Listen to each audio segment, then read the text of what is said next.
Hello everyone and welcome to episode 4 of the Mobile Woodshed. Today we're going to zero in on a particular snapshot of Otis Rush, the great Otis Rush. Another Southpaw. Last episode we did left-handed guitarist Elizabeth Cotten, and like Elizabeth and a few others, Otis played with his guitar strung reverse or upside down as low E on the bottom. Otis is one of my all-time favorite artists, guitar players, singers. If I had a top 10, he would certainly be in there. I had the chance to see him play several times, and I actually had a chance to meet him in Chicago at a place called Famous Dave's. And this record that we're going to be diving into a little bit, Mourning in the Morning, I told him how much I loved it, and he signed a little piece of paper for me, and we had a picture which I'll have to recover.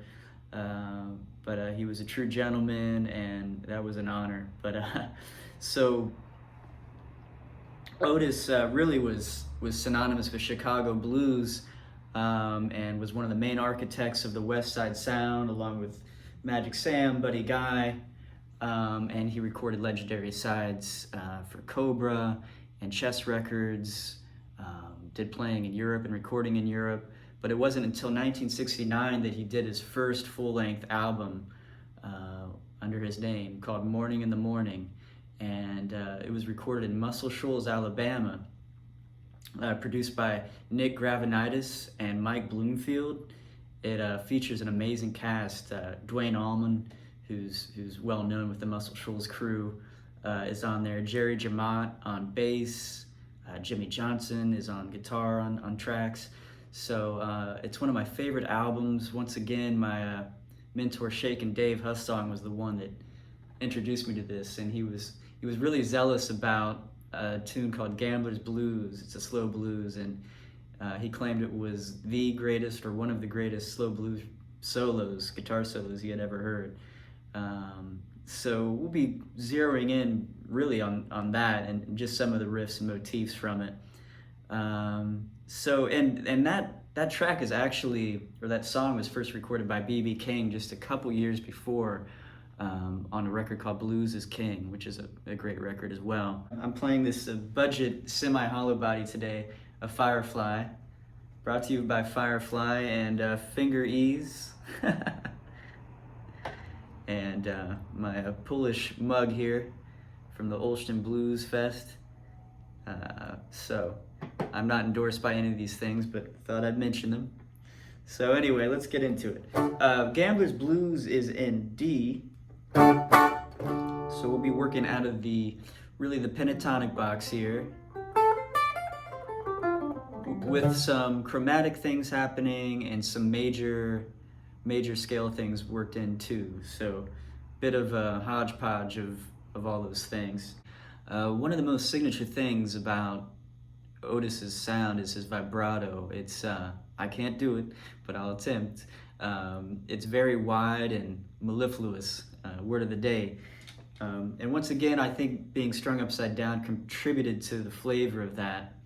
It also contributed to a lot of this sort of the unique picking technique he had, where he would rake riffs downwards, so it gave this really cool arpeggiated sound, which I'll demonstrate. But his vibrato,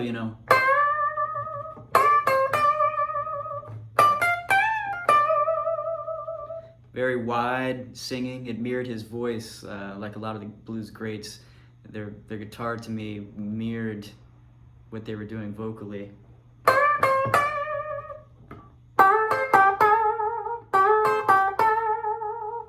And something I noticed Otis doing was emulating a slide guitar, and maybe, he moved to Chicago from Philadelphia, Mississippi, just because he was so inspired by Muddy Waters. So that's something to think about. But yeah, he would do these tops of, slow blues cycles that almost sounded like a slide guitar, these bending up to the tonic, the D, that's the flat third, and then little half note bend to the tonic. really cool effect. So once again, this tune was originally recorded a couple years before by B.B. King on the Blues is King record. And, you know, there's a lot of B.B. and Otis's playing. There's a lot of B.B. and a lot of giants playing. You know, these guys were giants among giants, but B.B. was sort of this omnipresent influence, you know, across, you know, even these, you know, Otis Rush, Buddy Guy, Magic Sam, and they all had their own take on how they integrated that into their playing. But for example, riffs like the intro, classic BB, a lot of hitting that third, playing around that third note there.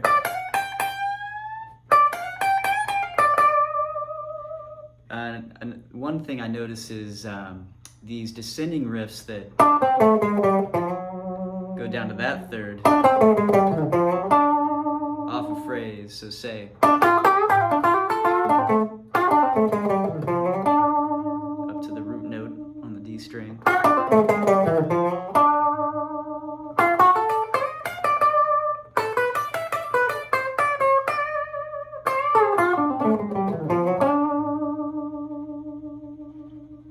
Another thing I hear, similar to that slide mentality, that's to the tonic, and he'll do something similar, bending up to the 5 note on the G string, hitting that 7 and then back. Little half note approaches.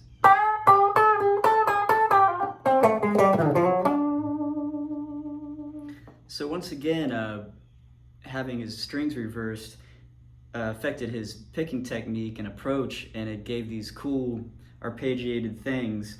You know, even like a classic sort of T-bone, they came out sort of more webbed, and or this one here I love is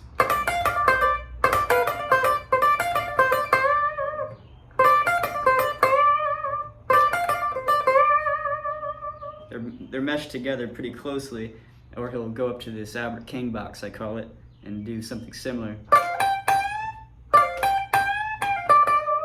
So he's raking and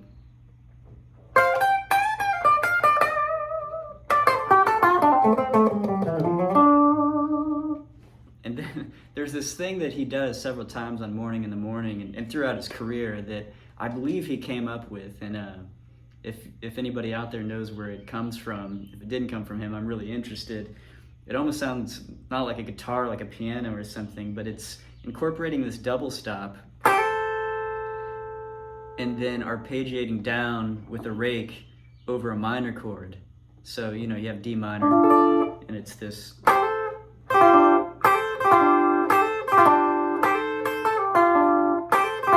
Really wild sound.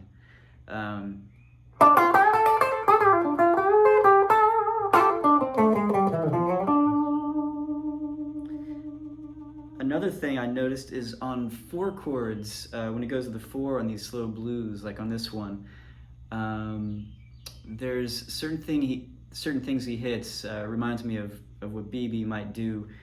Like, let's say the 4 chord, the 7 chord would be, well, he'll sort of outline that by just picking out the notes of that chord. So let's say there's the 1, then it goes to the 4. Those are the notes out of that 7th chord, G7.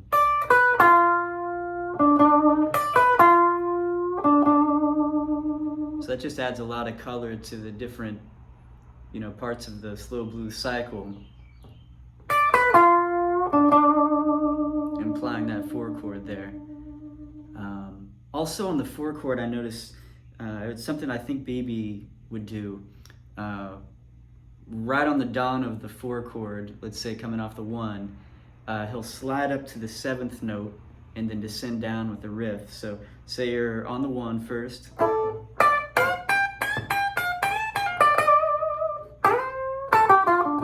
So you can hear where the 4 chord was there. So to the 4, and variations of that.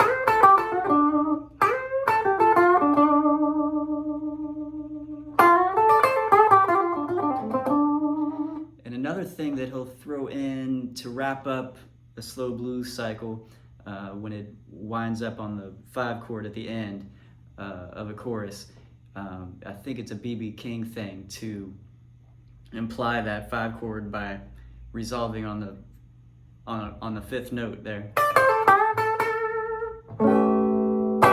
So if you're doing a turnaround,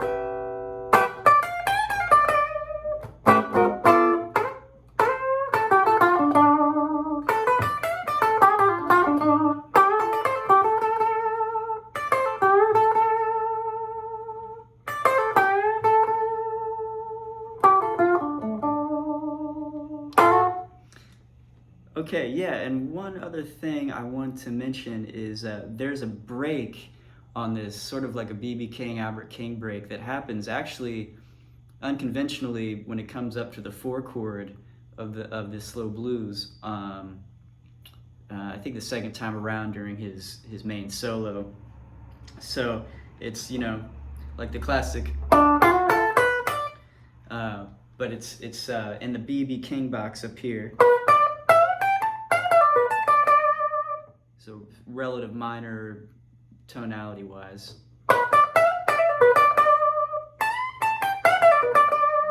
But the motifs are something like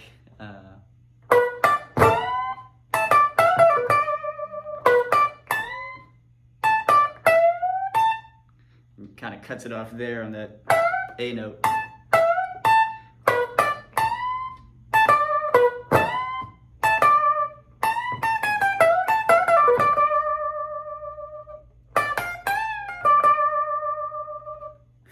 So the whole thing would be something like 1, 2, 3.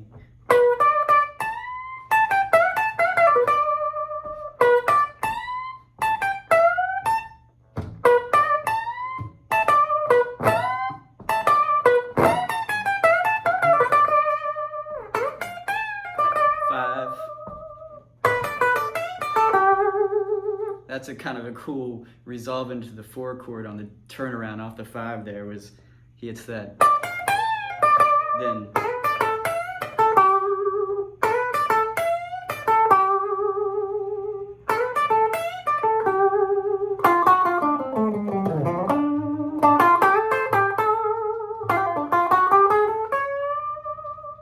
so I'm just gonna play a little bit, and this isn't going to be verbatim of that solo, but in the spirit of, let's say. So.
Down to that 2. You can do it up here too. It's an E note, 2 of the D scale.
So that's the idea. I hope that helps you out there.